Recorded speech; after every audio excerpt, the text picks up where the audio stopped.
Hey guys, today I'm going to make another video about recycling soft plastic baits. I'm going to show you guys how to turn those old used soft plastics into new recycled baits. We'll go over melting down the baits in the microwave and injecting into the molds. To get started, we're going to need some safety gloves, and you'll need to be wearing protective clothing that covers all of your skin. Couple C-clamps, the injector, infrared thermometer. These are Do-It molds. This is Yamamoto 5-inch senko and the 6-inch senko. Both of these molds make 4 baits each. Got a Pyrex container, some old baits.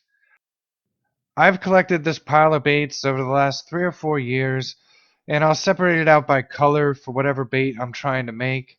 Today we're going to be making green pumpkin tilapia color, so I have a lot of the darker baits, watermelon red, black, blue, and a lot of soft plastics with flake, red flake, blue flake, green flake, all good stuff. Get this in here, put it in the microwave for about 2.5 minutes.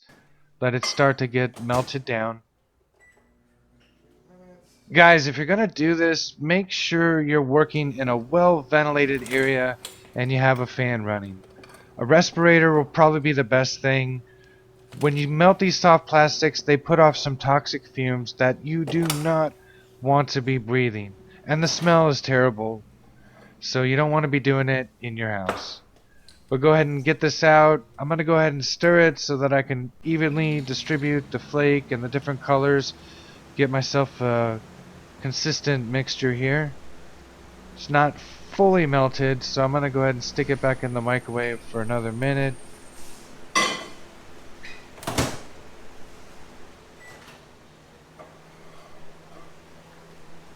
Get this stuff out.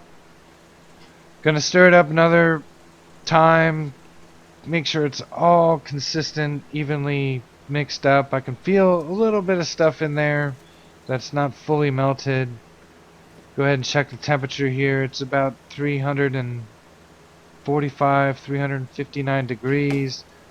I like it to be between 360 and 380. So I'm going to stick it back in here for another 30 seconds. It's also very important that you don't heat the soft plastic over 400 degrees, as it will catch on fire and it will start smoking. That's why I prefer to use an infrared thermometer just to keep an eye on the temperature.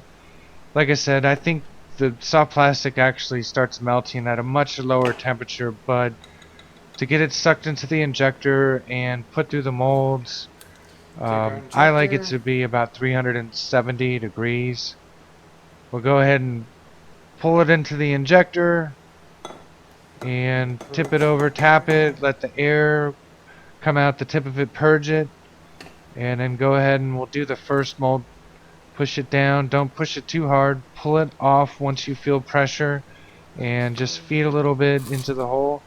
I'll refill the injector again, and I'm going to hit the 5-inch senko mold. Same thing here, got to purge the air out of it. Come over and just gently push down till you feel resistance. Pull it up and top off each mold with just a little extra.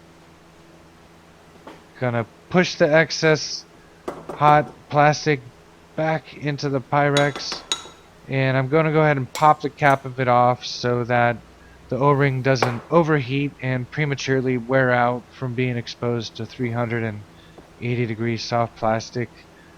If you need to top off the molds again, you can always just use the Pyrex to pour. Let these sit for a few minutes, cool down, and then we'll pop the molds open, see how they came out.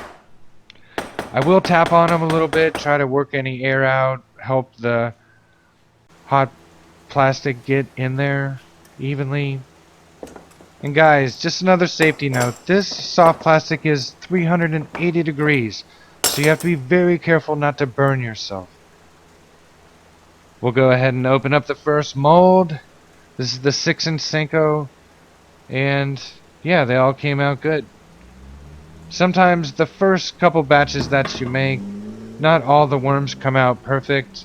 There's some deformities just because the mold's not up to temperature, but that batch seems to be good. And pop open the 5-inch mold here. Looks good. As you can see, this is that green pumpkin with a lot of flake. There's a lot of blue flake and a lot of red flake in this, which is a great color for all the lakes that I visit.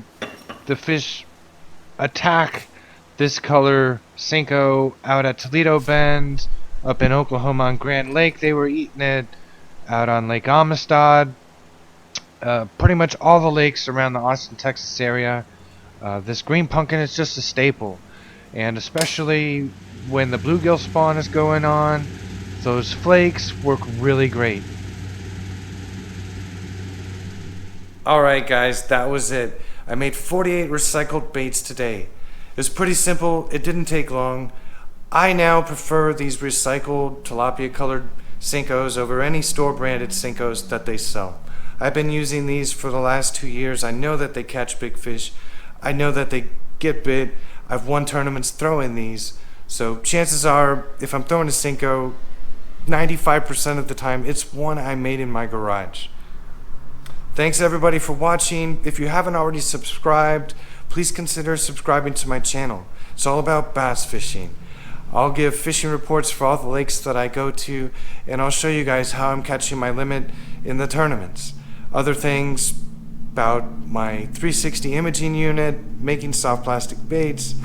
Thanks everybody for watching. Good luck, and I'll see you out there.